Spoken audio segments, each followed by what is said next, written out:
So I have this Boy Scouts book from the 70s. I left off over here.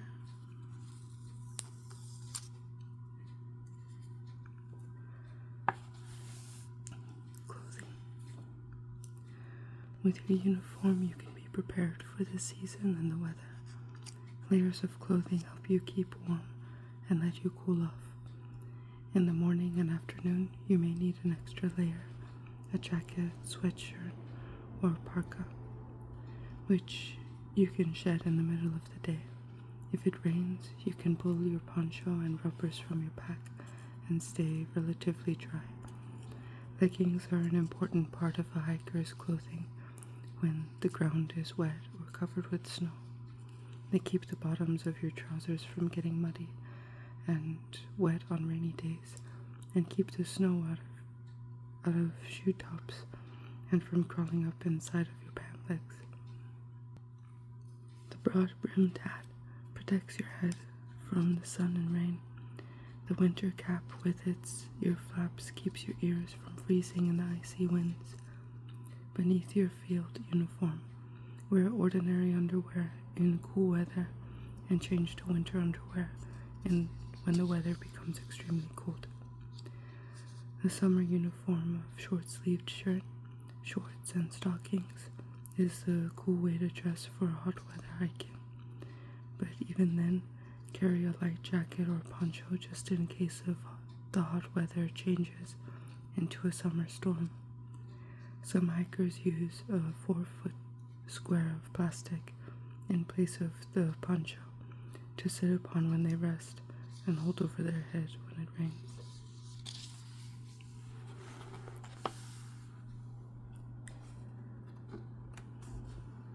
The hiker's basic instrument panel is a watch.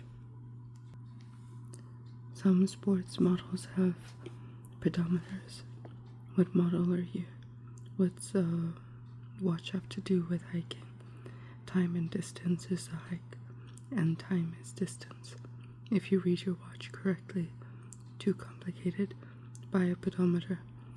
It keeps track of your miles, and with it and your watch, you can check to see if your walking speed is better than 3 miles an hour. From dawn to dusk are the outside limits of your hiking day. A few exceptionally vigorous and well-trained individuals have walked 50 miles in that time, but most veteran hikers must push themselves to cover 20 miles a day. Your walking speed will not vary as much as you might think. The average walking speed of 3 miles an hour will be pretty close to yours and to the veteran hiker who covers 20 miles in a day. How long did it take the veteran to walk 20 miles? The problem is simple arithmetic, and the answer can be exact. 6 hours, 40 minutes of continuous walking. No time out for rests, no time out for lunch, and no time for looking. How far you go on a hike, then, depends on how much time you can spend. Your watch can measure the miles.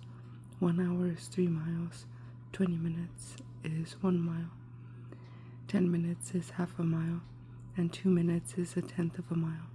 If you want to hike to a point 5 miles from your home, it will take 1 hour and 40 minutes of your walking time. Add 3 rest periods of 5 minutes each, and you can determine your outbound time of 1 hour and 55 minutes. And of course, your return trip will take just as much time. You can manage to cover 1 mile in 12 minutes, 5 miles in 1 hour, if you alternate 50 running with 50 walking steps. It's a good trick to use in an emergency. Rough trails and steep hills, though, will cut your speed sometimes by half. So when you plan your hikes, allow more time than you think you'll need. Before you leave, tell someone where you are going and when you expect to return. Then stick to your schedule. Always keep away from railroads and avoid hiking along a highway. Use the secondary roads that parallel the main road. When you hike on a road, get into a single file along the left shoulder and hike towards oncoming traffic. This way you can see what's coming and can be prepared to move out of the way. If for some reason you must walk along a road at night, hike in the same manner as during the day, and tie a white handkerchief around your right knee. The headlights will pick up the white flashes as you walk along and warn the driver that you are on the shoulder of the road. If you have another handkerchief, tie it around your right wrist to double your protection. The flashlight should be aimed down and never flash directly at a car, because you might blind the driver and cause an accident. Hitchhiking has no place in scouting. A fellow who goes hiking and resorts to hitching instead doesn't know what scouting is. It is illegal in most states, and furthermore, it's a real risk because you don't know the character of the driver in the car.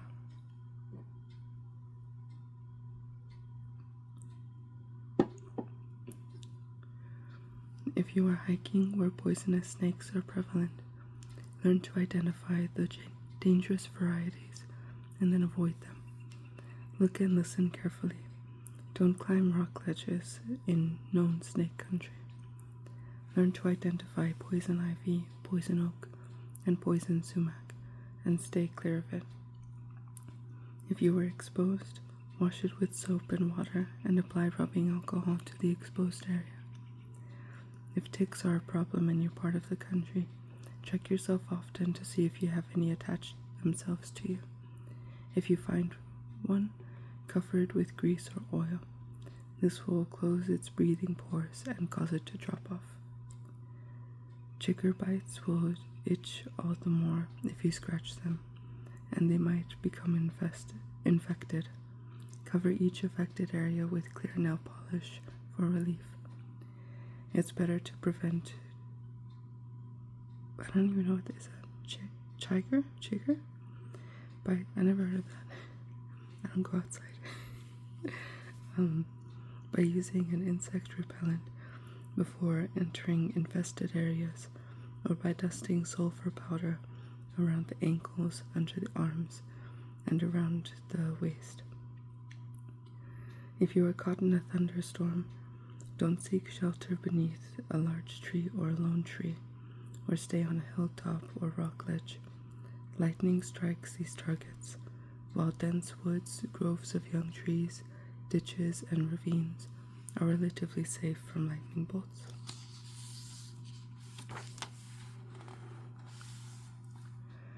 When you are not permitted to build fires and cut green sticks for kebabs or broilers, carry a lunch of sandwiches, fruit, and cookies. In winter, you may want to fill a vacuum bottle with hot soup or cocoa. At other times, your canteen filled with water from home should give you enough liquid for the day. Never fill your canteen with anything but water. Fruit drink powders can be sprinkled into your cup. Add water from your canteen and stir. This is a particularly good trick when your drinking water is heavily chlorinated, but remember flavoring in your cup and only water in your canteen. If you can't take time out for regular lunch, the following hike snacks are ideal. No time is lost in meal preparation on the trail. You don't even have to stop hiking to eat unless you want to. Prepare these snacks at home before you leave. Pack them where you can get them easily, and munch on them while you're walking along. Honey bars. You'll need half a cup of each of the following: raisins, figs, dried apricots, and peanuts or almonds. Put the fruit through a grinder, chop the nuts and mix together. Add a half teaspoon of lemon juice and enough honey to bind the fruit and nuts together. Shape into bars and wrap in aluminum foil. Lick your fingers for a taste of what's to come on the trail. Hiker's nose bag. Horses used to be fed from a bag of oats that hung over their heads. A horse didn't need to go back to the barn for his lunch, and you won't go hungry away from home if you carry your own nose bag. Get a plastic bag, put in an apple and a half cup of raisins, a half cup of chocolate, and a quarter pound of cheese. Simple. Birdseed. Next to some hikers, birds are the hungriest of creatures. Make your own birdseed to munch for lunch. Do you like sugar-coated cereal, candy-coated chocolate, roasted peanuts? If you do, pour equal parts into a plastic bag, mix and munch. Nuts and bolts. Do you fall apart when you're hungry? Here are some nuts and bolts to hold you together until mealtime. Mix together equal parts raisins, peanuts, chocolate, and graham cracker pieces, and pack in a plastic bag.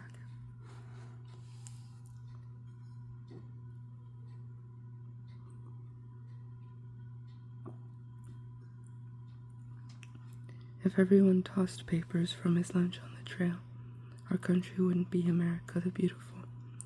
You can do your part to keep America beautiful by carrying your trash home with you in a tote litter bag. You won't walk by litter no more. Who scattered it if you're a real hiker? Wait. You won't walk by litter no matter who scattered it if you're a real hiker. There's room in that bag for a cleaner America. Soda pop is great for parties, but it wasn't made for hikes. It won't help your thirst, and you'll only have to carry the sticky bottles or containers back home with you in your tote litter bag. On hot days, you might want to drink more water than is good for you. Even on a scorcher, a canteen full of water should last the day. Don't let yourself think about how hot and thirsty you are, because your mind can play tricks on you, and the easiest trick is thirst. Pour a little water in your cup and sip it slowly. If you drink directly from your canteen, you cannot judge your water intake. And furthermore, this unsanitary practice makes your canteen as personal as your toothbrush. Who wants to use someone else's toothbrush? So don't pass your canteen around to others, and don't drink from theirs. A hiker has to be prepared for emergencies, so just in case, never drink all of your water or eat all of your food.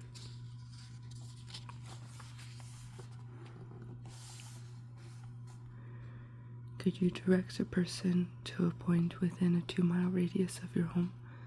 Have you walked every road or street? Do you know the parks, factories, schools, streams, swamps, ponds, and woods within your neighborhood? Have you been there?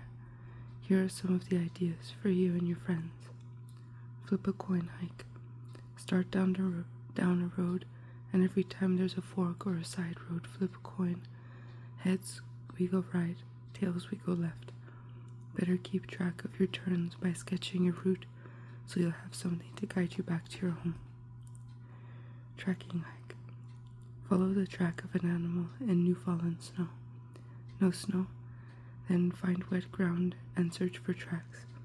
Make plaster casts of the fresh ones, or make sketches. No animals? Let a friend be the hare, and you be the hounds. In a city or town, the hare puts his mark on the sidewalks in chalk. In the country, the hare wears tracking irons or pulls a whiffle poof along a log with nails driven part way after him. Stalking. One fellow sets out ahead of the others. He does not look back as he hikes along, but when he stops, he can whip around on the count of 5 to spot anyone following him. The stalker who is spotted becomes a man to follow. Nature scavenger hike. Before leaving on the hike, make a list of nature objects that you are apt to find along the way. Leaves, flowers, nuts, seeds, feathers, and similar collectible items. The idea is for each scout to collect as many of the objects as possible. The fellow with the most wins. Sealed orders. Make up a set of orders that can be carried out along a route that you've scouted. First envelope directs your gang to a stopping place where they may open the second envelope that tells them to count the windows in the building in front of them, for example, and directs them to the second stopping place where the third envelope is opened. That may order the gang back to the starting point. Make the orders practical and reasonable. Ask yourself, can I do it? Photo fun. If you and your pals like to take pictures, try to take pictures of one another while trying to avoid having your picture taken while in the field. Another challenge is to get a picture of a wild bird or animal, because you'll have to be a patient stalker to get close enough to snap a good picture. Follow the stream hike. Whether you go up or downstream, you'll find wildlife, or at least the signs of wildlife. Trees and shrubs are thicker, and sometimes the going will get tough and swampy. A follow the stream hike may show you that following a stream is adventurous, but it isn't the quickest route or a wilderness turnpike. Hike fun leads to more adventure farther from home, because when you have the ground level view of your neighborhood, you are ready to look at and use the topographic maps described on page 15. A map, as you know, is a picture of the land showing the roads, streams, swamps, lakes, and hills. It's the big picture, very much like the view you would get from an airplane that flies above your home. What you need: in your head, common sense, compass and map know-how, imagination. In your heart, respect for property, cheerful disposition, adventurous spirit. On your wristwatch. In your pockets, adhesive bandages, matches, pad and pencil, telephone time, compass and map, hike snack, knife and string. In your pack, poncho or 4-foot square of plastic, rubbers, canteen and cup, extra socks, field guidebook, camera and film, binoculars, tote litter bag, lunch and toilet paper.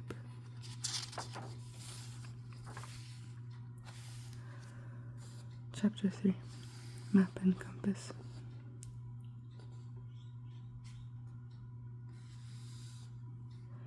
For cross-country traveling, you need to know the use of maps and compass. Map and compass, also useful for such practical jobs as sketch mapping. The best maps for hiking are topographic ones.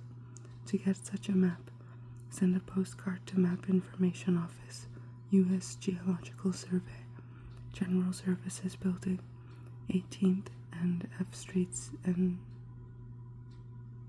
NW, Washington, D.C. 20405. Request. Sorry, there's a lot of random noises outside. It's distracting me. Sorry about that. Requesting a free topographical map index circular of the state you expect to hike in, and a free folder describing topographic maps. The index circular has a small map of the state divided into sections termed quadrangles. For each quadrangle, there is a separate map. Find out which quadrangle you plan to hike in. It might take more than one. Also, there may be both 7.5 minute and 15-minute maps for the area. The latter cover 4 times the area, and hence are less detailed. Then order the maps, naming the quadrangles and including a money order or check for the proper payment. For a map of any area east of the Mississippi River, send to the Geological Survey in Washington. For areas west of the river, send to U.S. Geological Survey, Federal Center, Denver, Colorado, 80200. Sometimes maps in your locality are sold in sporting goods or other stores. There are many kinds of compasses on the market. The official Pathfinder compass used for many illustrations in this chapter, is good for both hiking and mapping. Dampened needle compasses, such as the official Trailblazer and Explorer series, calm down, quicker to give faster readings. In Pathfinder and Explorer compasses, the needle housings rotate on a base plate that aids in reading the compass and serves as a direction pointer in the field. The edge of the base plate has measuring scales also, to help in reading and making maps. You must first learn how to read a map correctly, and then use it with a compass for cross-country traveling. Try some beeline hikes, then take on a full-scale hike or an orienteering race that will really test your skills.